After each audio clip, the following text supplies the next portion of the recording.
Hi అండి.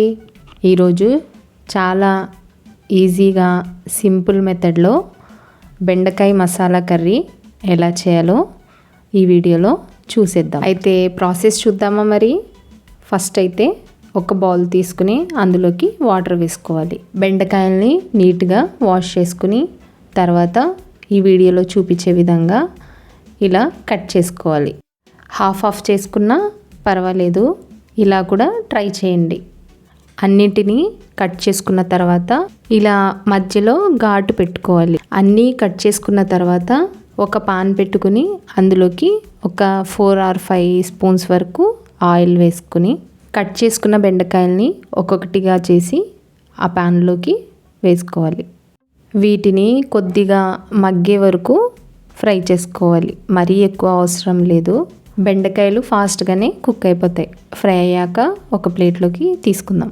మసాలా బెండకాయ అని అనుకున్నాం కదా, దీనికి కావలసిన ఒక స్పెషల్ మసాలా చేసుకుందాం. ఒక బౌల్ తీసుకుని అందులోకి 2 స్పూన్ల కారం, ఒక 1/2 స్పూన్ వరకు పసుపు, అలానే రుచికి సరిపడా ఉప్పు, ధనియా జీరా పౌడర్, కొద్దిగా కసూరి మెత్తి, అలానే కొద్దిగా ఆయిల్ వేసి లైట్గా వాటర్ కూడా యాడ్ చేసి మనం దీన్ని మిక్స్ చేసి మసాలా అయితే రెడీ చేసుకుందాం. ఇప్పుడు ఒక ఉల్లిపాయని ఇలా చిన్న చిన్న ముక్కలుగా కట్ చేసుకోవాలి. అలానే ఒక టమాటాని కూడా చిన్న ముక్కలుగా కట్ చేసుకోవాలి.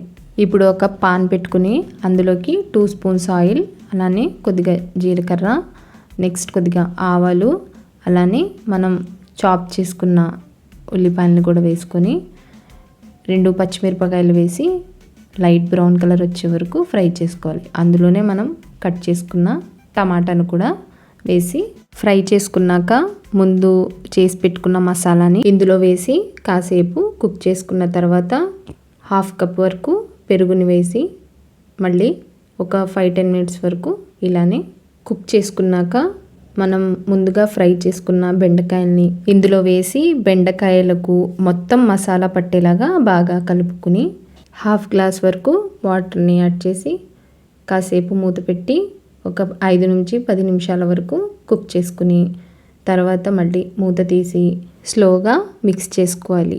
కర్రీ రెడీ అనగానే గుర్తుకొచ్చే కొత్తిమీరను కూడా మనం లాస్ట్లో యాడ్ చేసుకోవాలి. అలానే ఒక సర్వింగ్ బౌల్ తీసుకుని అందులోకి మనం చేసుకున్న మసాలా బెండకాయని వేసేసుకుందాం. ఇంతే అండి, సింపుల్గా టేస్టీగా చపాతీలోకైనా రైస్లోకైనా కాంబినేషన్ సూపర్గా ఉంటుంది. నచ్చితే మీరు ట్రై చేయండి. అలానే కామెంట్ చేసి ఇంకా మరెన్నో వీడియోస్ కోసం ఛానల్ని సబ్స్క్రైబ్ చేసుకోండి. Thanks for watching.